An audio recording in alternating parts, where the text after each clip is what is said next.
Take a breath here.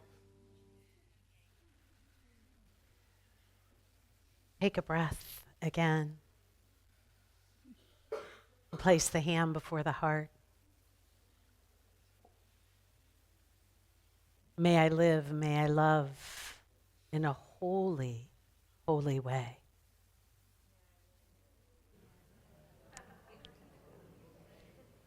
Yeah, you can say that again if you'd like. May I live, may I love in a holy, holy way.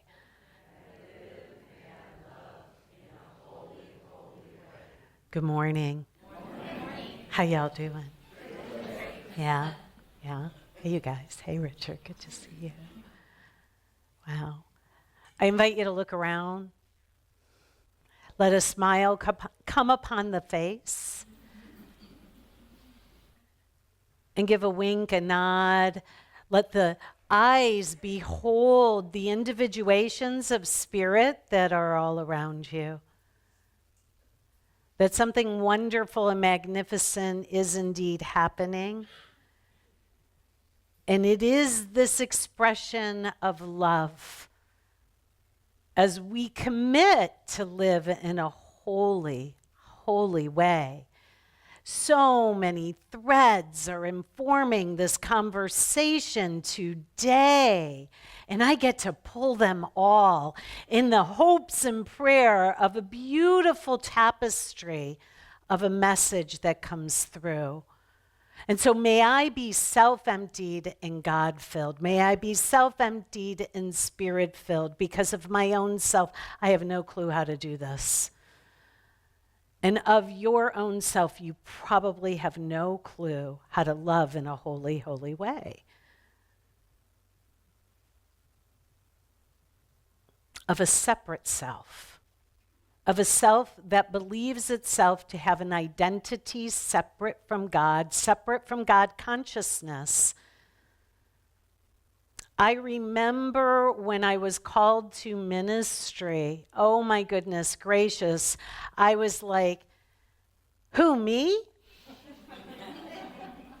I'm looking behind me. Certainly it must be somebody else. Because frankly, in my eyes, I couldn't have been more of a mess or unholy or unwhole. And I remember thinking that if I were to say yes, would the expectation be that I would be holy, as if I weren't already? And would the expectation be that I had to be holier than thou? And I didn't like that. Would the expectation be that I would stand higher than my brothers and sisters? I didn't like that either. Would the expectation be that there would be a hierarchy? And I didn't like that either.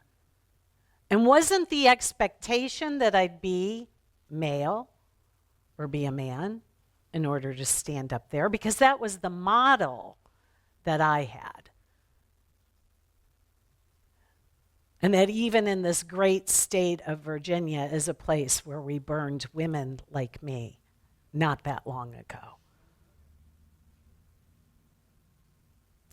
So, my desire is to walk with you, to be shoulder to shoulder with my brothers and sisters, and to claim for us all that we are all already whole, already holy now. And that our whole journey in awakening is just going through life and seeing where we don't believe that. Now, we might easily not believe that about a brother or a sister. Boy, they're not holy. They sure aren't whole. But the real journey is this. The real journey is to walk through life and see where we're reflecting unholiness and unwholeness out into the world, because that's exactly where we need to heal within ourselves, right? Because we project it out because it is so uncomfortable that we must cast it on our brothers and sisters. And so to live in a holy, holy way, and what my ministry has always been about, is to use my own life as the example, sometimes of what not to do, with a little bit of humor. Because the human foibles, and I love that word, say foibles. Isn't that a great word? The human foibles are kind of funny, you know? Hey. Yeah. And so if I could use my own ways, not to beat myself up, but to encourage us to lighten up a little bit, and that in that lightness there's a levity, an effervescence, and we can laugh a little and be real. I just want it to be real if I were going to take on this role. I didn't want to have to put on airs and try to be something or somebody else. And so the idea and the hope is that what I have come to learn is that absolutely everything about me, about my life, about what I think about you and your life, what I think is going on in the world. You see a pattern here? Everything I think I know a lot. Bet you know a lot too. I'm willing to let it go. I'm willing, if we imagine, as we're going to be imagining as we approach Easter, this symbol, which is not here, of a cross.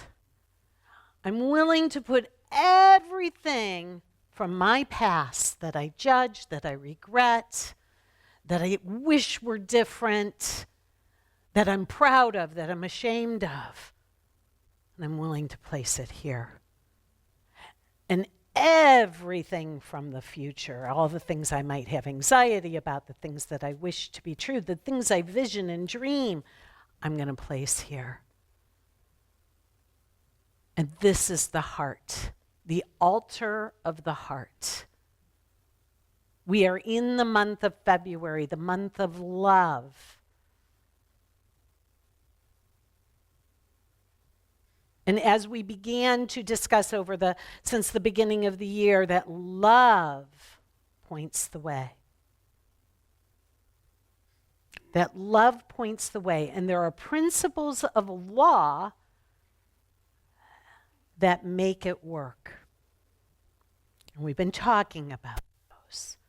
That the events of the world are neutral in and of themselves. Why is that? Because they are the outpicturing of thoughts that have already been thought, cultivated, habituated. It's an outpicturing. It's a reflection. We don't change it by manipulating that out there.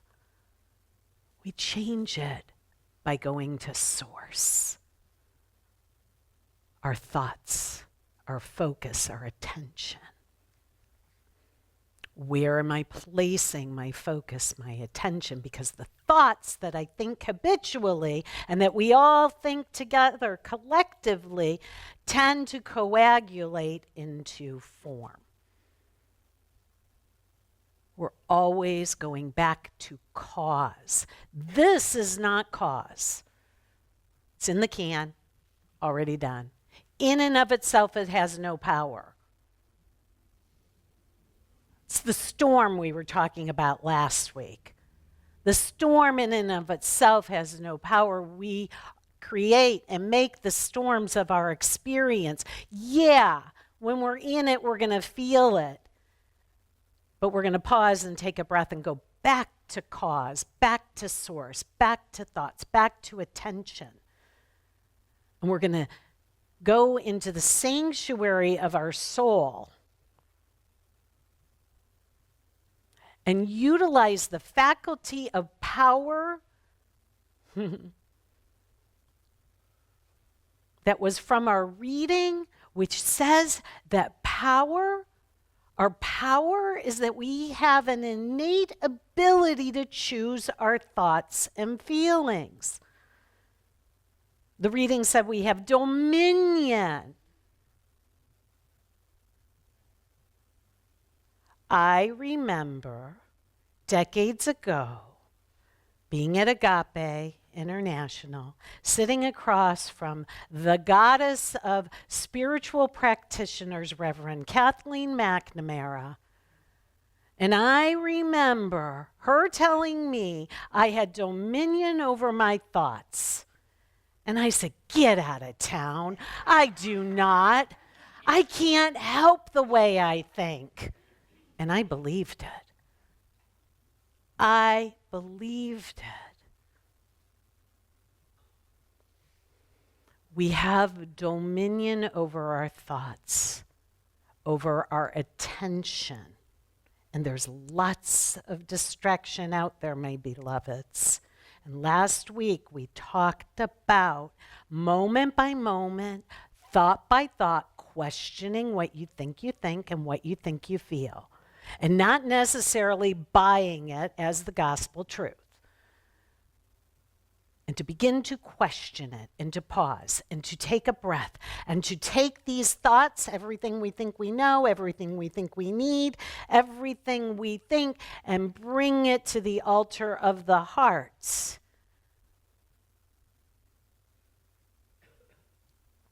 And ask what the truth is. Ask the thoughts that we are to think. And then begin to think the thoughts of God. Begin to think the thoughts of love. Rather than feeding, you have the two wolves. Which wolf's going to win? The one of fear or the one of love? Which one are you feeding? Which one are you giving your attention to? Which one are you using the power of your word to affirm and deny? And so here we are. Here we find ourselves. Informed by the thread of power, informed by this thread of love that the song said heals, that talked about our wholeness. And the prayer, let me live from wholeness in love.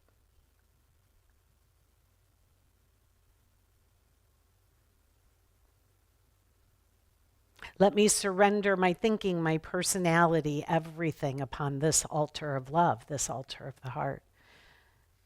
And I love when Shelley said, bow your head if you think it brings you closer to that heart space, to minimize that, the longest distance, that 12 inches from head to hearts.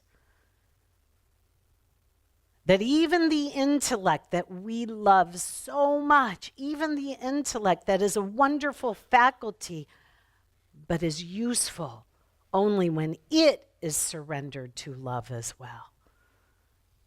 We're a thinking tradition here.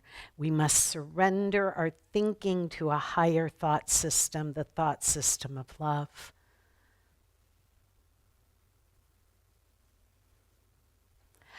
I shared with you a favorite contemplation that if we were to contemplate this for the rest of our lives, we could live another lifetime contemplating it. And it's this: love heals all things. Love heals all things. Love embraces all things. It allows all things, forgives all things, and thereby transcends all things. You might think, oh my gosh, I don't know how that works. She said a whole lot right there. And what I want to share with you as I was contemplating this piece of the conversation is that this community, Unity Renaissance, and I do this because it's like including everybody here, everybody not here, those who are on the virtual world, everyone. Unity Renaissance does this already. You're thinking, huh? Do we? Huh? I can share this with you because I'm newer here. I walked through the doors more recently. Unity Renaissance has loved me because you have embraced me. You're bigger than me. You've embraced me. Love is bigger than that which it embraces. You embraced me. You allowed me to be who I'm here to be. You forgave your perceptions, your misperceptions, which just meant you released judgment. That's all. I felt your love and I see it all around. How you love one another. There are people in your life that it's really easy for you to do this with. Aren't there? You can think of them. Maybe it's a pet. Maybe it's a beloved grandparent or parent or a child, a spouse, a lover. You just love them. You see their innocence. You let them off the hook when they're goofy and forget who they are. You remind them who they are. Yeah. And you know that in your presence, they feel safe, comfortable, and they are allowed to heal. So the next assignment is for you to look in a mirror and do that for yourself. To begin to see your own innocence. To be a safe place to be with yourself. To allow yourself to be who you are, which really means just forgiving your own judgments and criticisms of yourself. That you may heal and remember your wholeness. Do this. It actually begins here. Sometimes it's easier to love another. Our journey home is actually a journey to self, capital S self, divine self. It is here that we practice this, and you may place the hand before the heart. I know who I am. Yes, you may repeat it. I know who I am. I am spirit. I am whole. I am holy. I am unlimited. I am free. I am powerful. I choose my thoughts. I am the creator of my experience.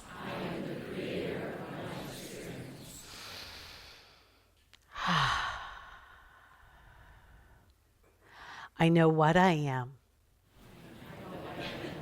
I am Christ. I am that I am. I am a child of God. Endowed with all power.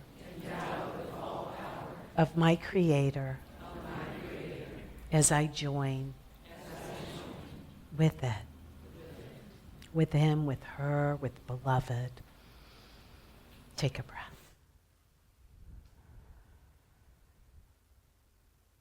I know how I serve. I am here to love. I am here to embrace all things. I'm here to trust all things. I'm here to allow all things. I'm here to forgive all things. And thereby, I transcend all things. All things. Take a breath. Feel that. Shift in your seat, signifying an acceptance of who you are, what you are, and how you serve.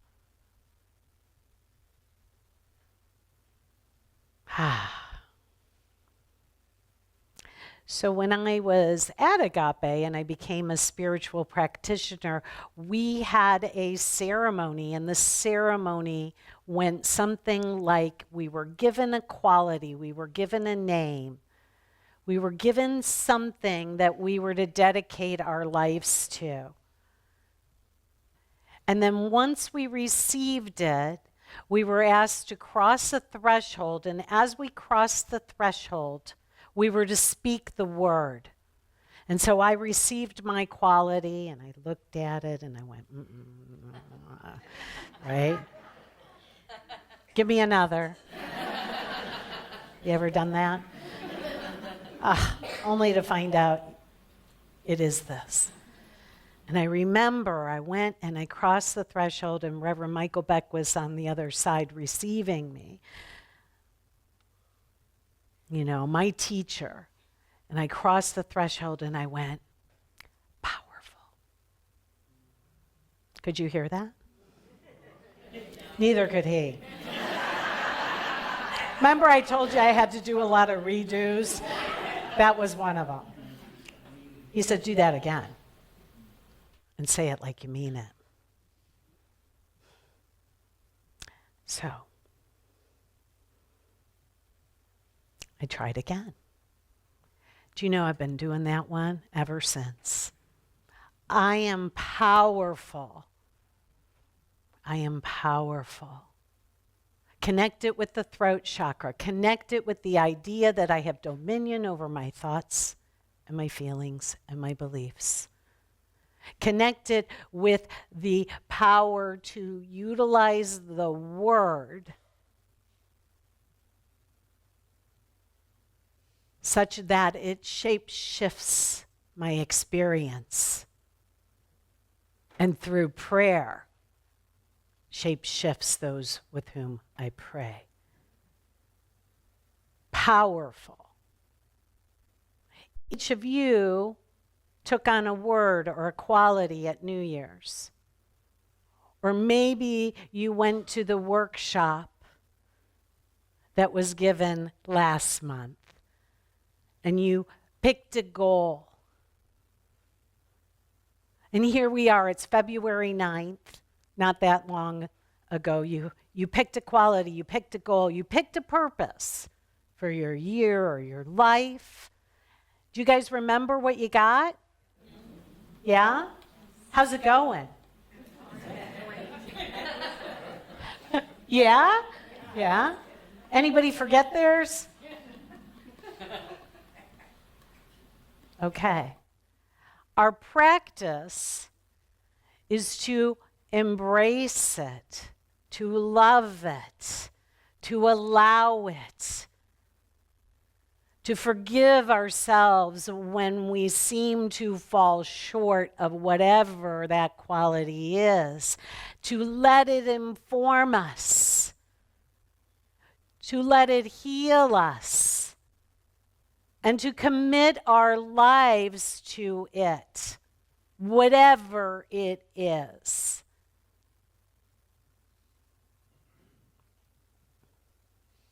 The final thread. pulling threads. We've pulled power.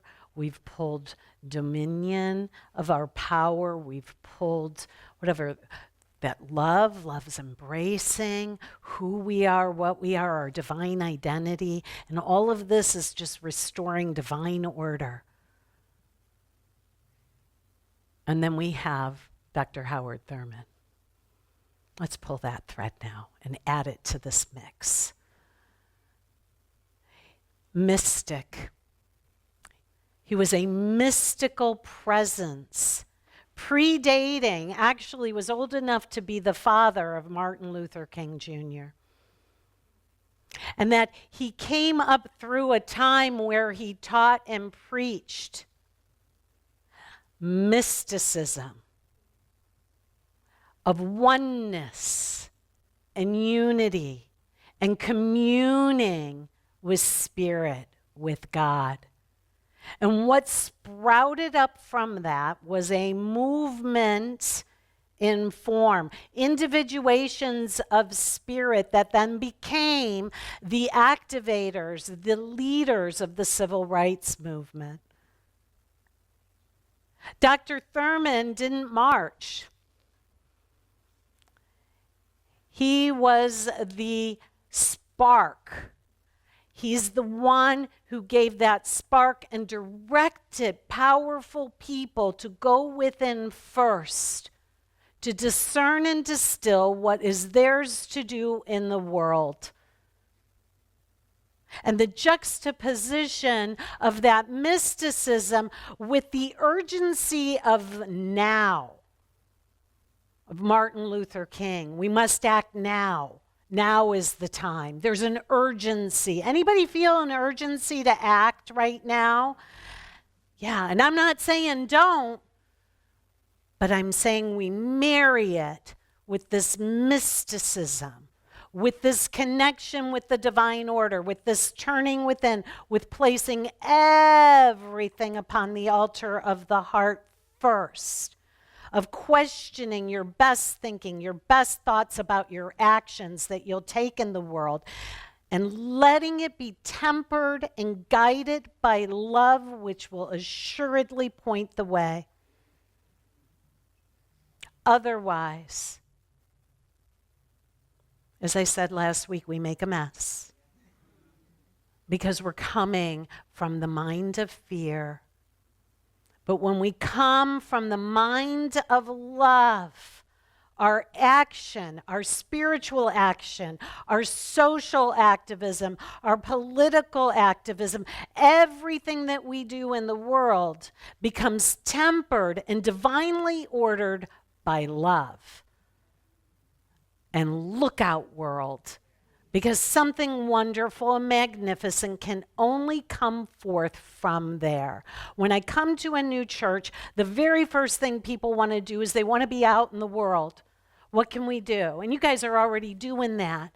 And I don't talk about that for a long time because I'm building other blocks. I come more from that mysticism realm first. I love Dr. Howard Thurman because of that, because that is the cornerstone of unity. God is, I am. They're all saying the same thing. And so my job, my role is not to be holier than thou, is to allow my human foibles in the way that I have stumbled and fallen, but embraced it with love to somehow demonstrate for everyone here the preciousness, the beauty of each individuation of spirit that is here, in that multiplicity, in that diversity, to behold one another, to remember love, and to build solidly that cornerstone first. Take a breath with me here. That's what we're up to. That's what this ministry is up to. That's what we're up to. And it's an and both. It's not one or the other. They must go together. Prayer without works is dead. And so we become the living, breathing embodiment, emissaries of light and love, embracing everything and everyone with that love in our contemplation this month. Take a breath with me.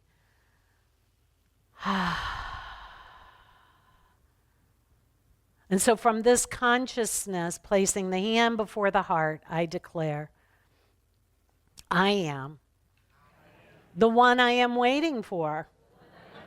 I am anchored in God consciousness, propelled in perfect ways to be a beneficent presence in my life and the world. And so it is. Amen. Ashe. Aho. And let's celebrate. That's what we are. That's who we are. That's how we serve. And so this song, this next song has this important, I guess we're just going to move right into that because we meditated already and we've been praying all along. And so, right? Will you agree? Let's everybody nod. We checked those boxes. It's fine. It's going to be okay. Anybody who has a platform guide, it's okay. Let's sing. Let's sing.